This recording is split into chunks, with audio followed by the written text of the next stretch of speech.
Hey YouTube, this is Alexander, and earlier today Google held their annual developers conference, Google I/O, and in it they announced some really interesting and new things. So I thought I'd go ahead and put together this roundup video and give you guys my thoughts on it. So let's go ahead and get right on into it.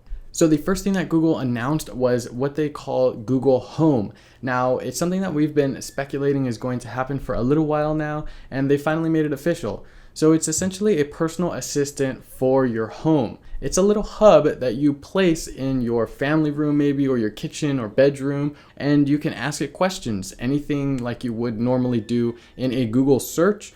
You can also have it set alarms and timers, make lists, and if you've got other smart devices in the house, like maybe speakers or TV or lights, thermostats, and switches, you can have it do things with those also. You can have it play music, maybe cast videos to your television or music to other speakers. So it's really a little powerful device that you are meant to interact with on a daily basis, have it basically be a part of your family. Google really wants that to be the central message, is that it can help and sort of be a part of your family rather than sort of what a smartphone is, an extension of yourself. They want this to be something for the family or for you at home that you can use in a more broader context than you would normally use a phone, especially if your hands are busy and you can't get to your phone at that minute. It's pretty cool if you're into personal assistants and if you're into something like the Amazon Echo or you've been looking to get one.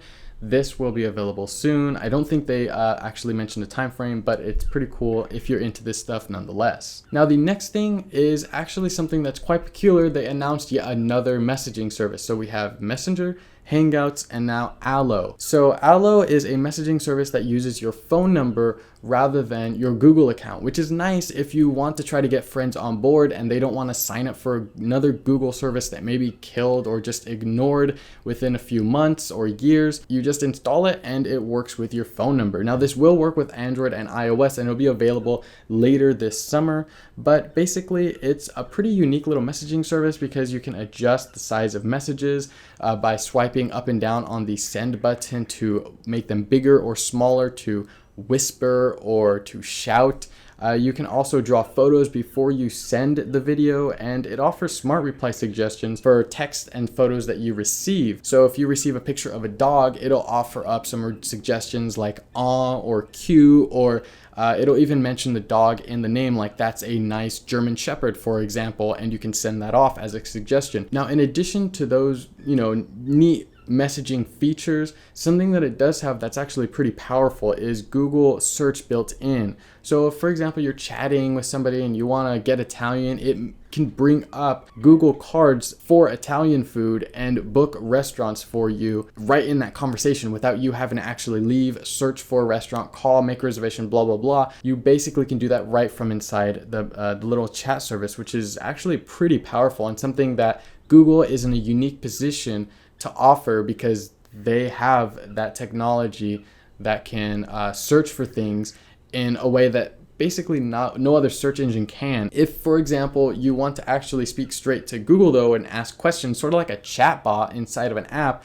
you just type at Google and you can start having conversation with your favorite baseball team and maybe a player that's on that team and maybe when they were born, and you can do all of this in a contextual way, so you don't have to keep referencing back to the player's name, for example. You can just ask how old is he, for example. So it's really a powerful way to make a messaging service, but there's the potential downside of it, which is it's also competing with not only two of Google's other chat services, but also potentially hundreds of other chat services. So it seems like a really nice chat option, but I wish that Google would unify what they already have: messaging, Hangouts, and now Allo. Now, as far as security goes though, for those of you who are wondering, it also offers incognito mode, which is going to allow you to send messages and information through the app to someone else, and it's going to be encrypted from end to end and allow messages to expire if you'd like that to happen. So it seems like a pretty powerful messaging app overall. So after they got done with the Allo presentation, they mentioned Duo. Now, Duo is another video chat service from Google and just another one in the whole bunch of all of the ones that are available. So basically, yeah, we already have Hangouts for both chat and video calls, but we also now have Duo for just video calls. I know it's a lot of things. I don't know why they can't just unify them again. But anyway, Duo is a standalone video chat app where it seems like it's got a very simple interface. You just open it and bam, start video chatting with your friends. Now, one feature that they did mention as being a highlight of the service is being able to see somebody who's calling you before you even answer. So if I'm calling somebody, they actually have their phone out, they can see what I look like and whatever's going on my camera before they ever even answer. And I know that some people have security concerns about this, but usually you don't call anybody unless you're already ready to be in a video call. And I've never really had a phone really activate and do stuff in my pocket, so I don't think that would be a big deal. But yeah, it seems like a unique way to implement a video chat service. I just not sure that we need yet another one that's, again, not unified with some of their other services. Now, they also did tout the ability for it to work on slow networks. So they're saying that even if you don't have a very good network, maybe you live in an urban area or your coverage just isn't the greatest, it'll still work fine. It'll be able to toggle between like a high quality mode and lower quality mode to be able to consume data in the most effective and efficient way. They also mentioned it has end-to-end encryption, and it'll seamlessly switch between your carrier data and your Wi-Fi if you're going back and forth from home to somewhere else or vice versa. And that, along with Allo, is available later this summer. I'm super excited to check those out, but again, we've got a lot of messaging service to begin with, and now Google is sort of adding more to their own collection of messaging services. I wish they could just round up all of these and make one really nice messaging video chat service that works very seamlessly for all users on both iOS and Android and any other platforms they want to support. But alas, that's not the case, not right now anyway. So they also mentioned Android N. Now, it's pretty short since they didn't really have anything new to announce for it. Of course, it's quicker, and they've upgraded security for Android N. It'll automatically remove apps from the multitasking once you get past 7. Hopefully that can be turned off. I can see some people being annoyed by that, but that's their thing. Only 7 can be held in the multitasking now. They have a clear all button, quick switch by double tapping the recents app, split screen, quick response for notifications, new emojis, basically stuff that I've already taken a look at. So if you want to check out what's new in Android N, I'll leave a video up here or link down below which you can check out.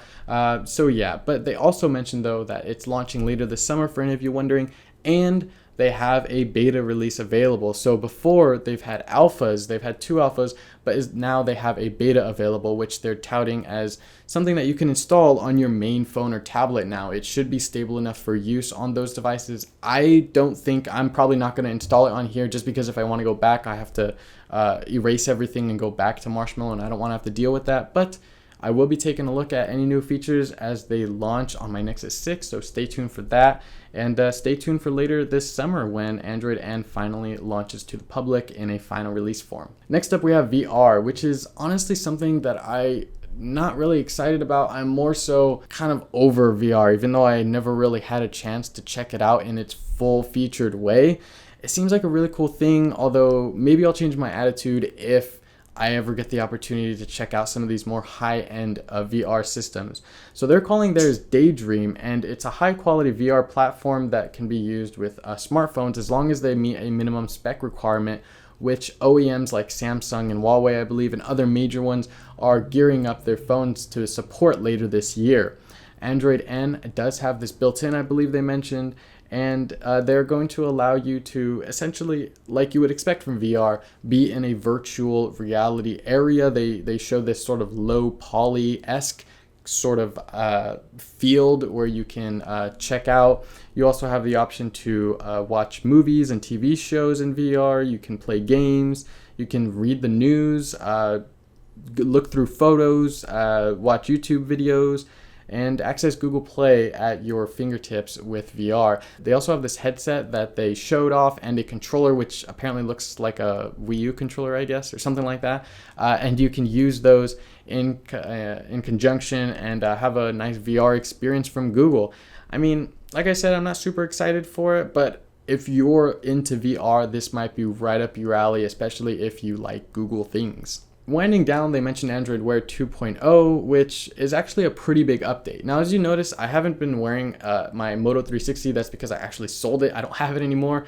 It just really, Android Wear and smartwatches in general, not just Android Wear, but smartwatches in general, really didn't solve many problems for me. They kind of made it more inconvenient for me because I had to put it on and then make sure it was paired and then get my notifications, and I always have my phone with me, so I don't really need that.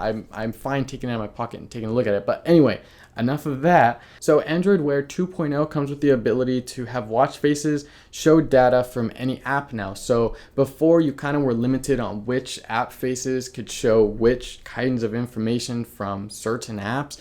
Now they're basically, in a way, making it free for all. You can have watch faces build in different information to be shown to you as you glance from different apps, which is actually pretty cool, I think. They also announced that there's a keyboard for Android Wear in addition to the quick reply and handwriting. I don't think that we needed a keyboard for a smartwatch, but it's there. And the cool thing about it, though, is that, of course, they're not making you use it. You can just disable it or not use it, not worry about it at all, and just use a quick reply or handwriting if you prefer, or voice typing, of course. Now, the biggest feature for Android Wear 2.0 is standalone apps. You no longer need your smartphone to access apps information and open apps and use apps on your Wear device. You now have the option to just do that straight from your Wear device and not worry about your phone being nearby or connected or anything like that.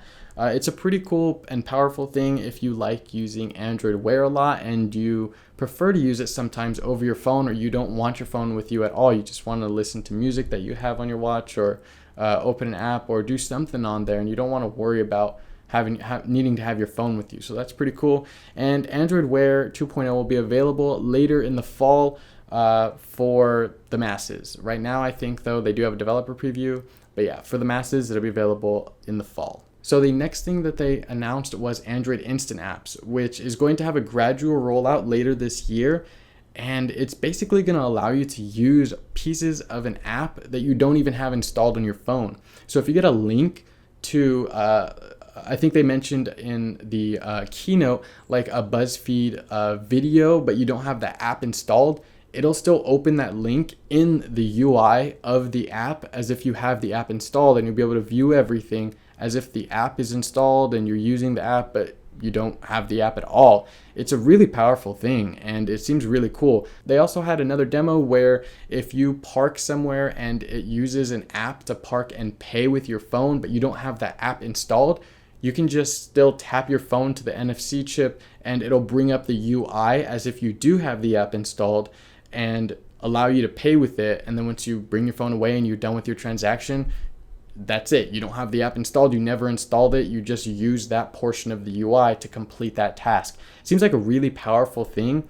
And I'm looking forward to using it. I don't know if there's going to be a lot of times that I do have to use it, but it seems really convenient for those times when you don't have the app installed and somebody sends you something that's going to open in an app, but you don't have the app installed and you don't want to go install the app. You're just going to take a look at it for that one time. It seems super useful for cases like that. Oh, and that'll also be available for Android Jelly Bean and higher, which is super nice for a lot of devices there. Now, the last thing that I'll mention is Android apps for Chromebooks. So we've been expecting this for quite a while now. There was sort of like this beta phase a few months ago where they allowed some apps to be built on Chromebook that were from Android, but now it's official.